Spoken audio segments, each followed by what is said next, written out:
Welcome back mga kaaldab. Ito na naman po ang inyong lingkod, si Mr. Destiny, at magbibigay po tayo ng pinakamagandang update po ngayon sa social media. Well, nasa Vancouver, Canada na nga po si Alden Richards, at ito nga po ang ebidensya at resibo. Kung matatandaan nyo dati, di po ba, nung pumunta po sila Mengay at si Alden Richards way back 2016, 2017. Di po ba napakasarap balik-balikan? Pero okay lang yan mga kaaldab. Kasi andito na yung point na kumbaga tayo naman po talaga yung wagi. Tayo naman po yung panalo. Di po ba?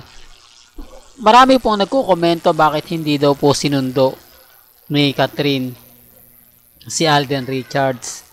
Bakit daw wala naman daw pong paramdam na ang ganda sana nga po raw ng dating. Hindi ko to pinopromote para po sakat din ha. Kumbaga sinasabi ko lang po yung mga opinion ng mga netizen.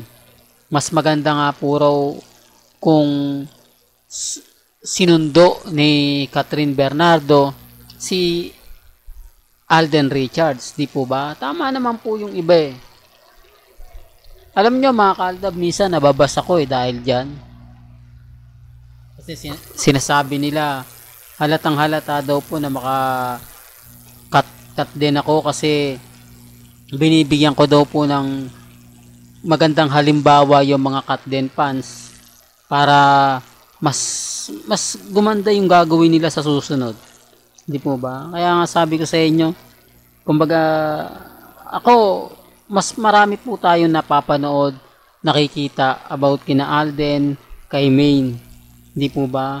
Pero kay Catherine, pahabis lang yan eh.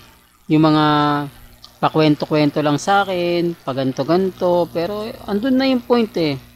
Andun na yung point na, alam mo Mr. Destiny, kumbaga sa totoo lang may mga issue na, kumbaga nakakatuwa kapag ikaw yung nagbibigay ng update. Nakakatuwa kapag ikaw yung kumbaga nagbabalita. Kasi 101% talagang nakikita namin sa social media eh. Di po ba? Gaya nga po ngayon, may issue kay Catherine at kay Dominic Roque. Sinasabi daw po nila na bodyguard lang daw po yon ni Catherine. Pero may bodyguard nga po ba na ganun umakbay? Di po ba? Hindi naman ganun karami yung crowd para protektahan mo. Di po sa barangay 1 for all for one nga mas marami yung crowd pero hindi naman ganun kabayolente yung mga taga-Amerika. At sino naman po ba si Catherine? Sikat na sikat po ba siya doon? Celebrity nga po ba siya doon? Syempre, kakaiba. Kaya yung iba napapaisip na, di po ba, na si Dominic Roque talaga yon. Hindi po ba? Kaya nga sabi ko sa inyo, hindi naman po ako namimilit sa mga taong galit na galit. Hindi po ba? Kasi, kumbaga, ano na eh, nandun na yung point na hindi naman po nagsasalita sila Catherine. Hindi rin nagsasalita sila Kakay.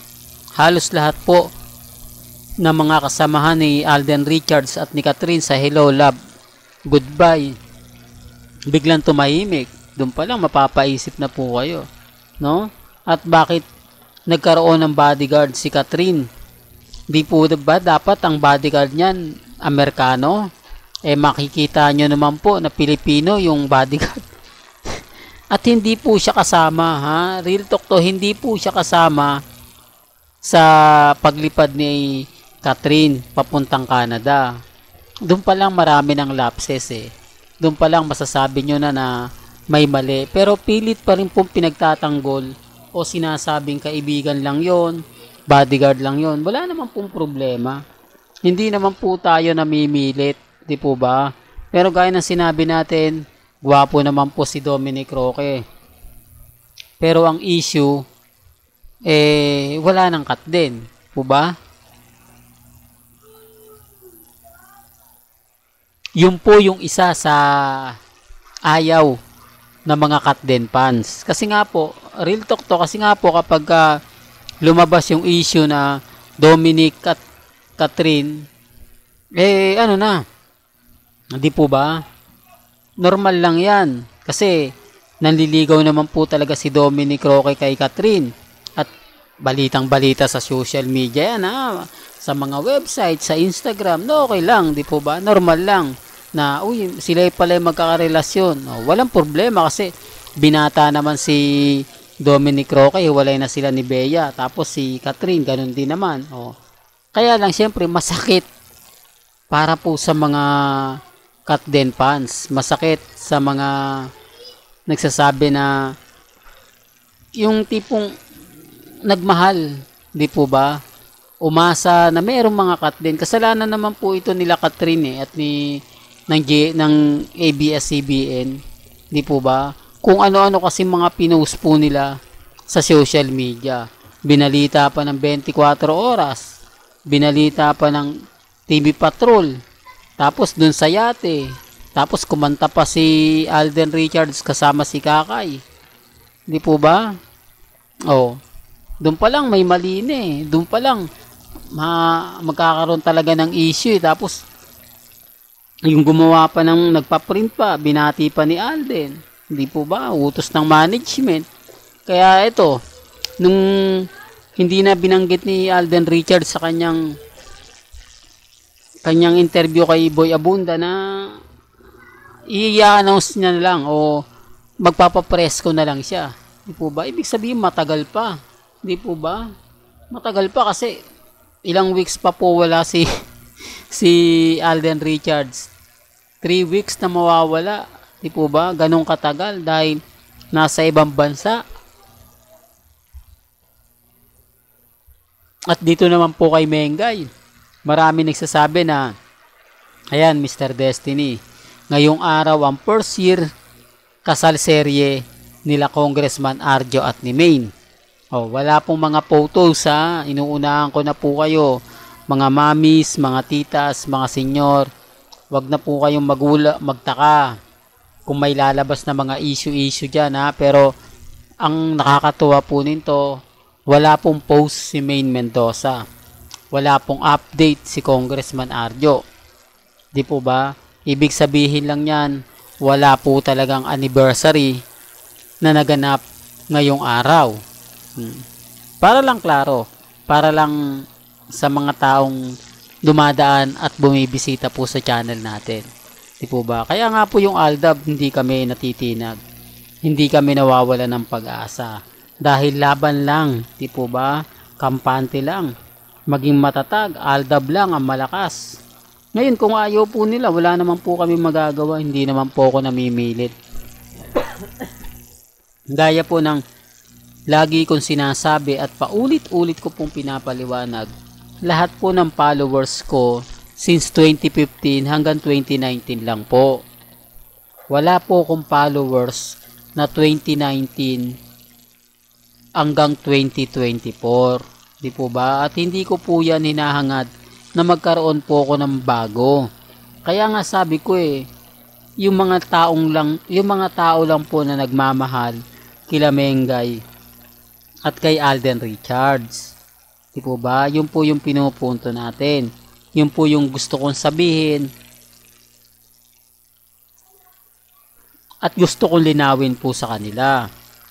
Di po ba? Bagamat maraming mga kwento, maraming mga issue na ginagamit ko lang po. Hindi ko po ginagamit kasi matagal na po akong Aldab. Never pong ginagamit kasi ang ginagamit yung mga taong baguhan lang. Yung mga taong kumbaga ngayon lang. Di po ba? Ako matagal na Simula't simula pa lang Aldab na ako Kaya paano nyo ipapaliwanag na gagamitin ko yan? Kung nakikita nyo naman po at napapanood sa social media. Di po ba? At ako po yung tipo na 101% na hindi po talaga nagpapa-apekto at never pong nagpapatalo. Di po ba? Basta sa akin, masaya po ako lalo na po ngayong nararamdaman po natin yung tamang panahon. Kahit sabihin nilang fake news ka Mr. Destiny, okay lang po. Di po ba? Relax lang, kampante at maging matatag. Walang gandito na lang po ang ating latest updates. Kaya kung gusto nyo pa po ng pinaka-latest at sariwang update, by tumutok lang po kayo dito po sa channel ni Mr. Destiny para updated po kayo sa mga latest at sa mga bagong video po na ilalabas po natin maya-maya lang. Kaya kung bago ka lang sa channel na to at isa kang true-blooded Aldab Nation na nagmamahal kina Mengay at Isoy, tama po ang channel na pinuntahan mo, kaya consider na po kitang bagong subscriber. At huwag mo kalimutang i-share ang mga video po natin sa mga mami, sa mga titas, at sa mga senyor. Hanggang sa muli, salamat po sa panonood at pakikinig.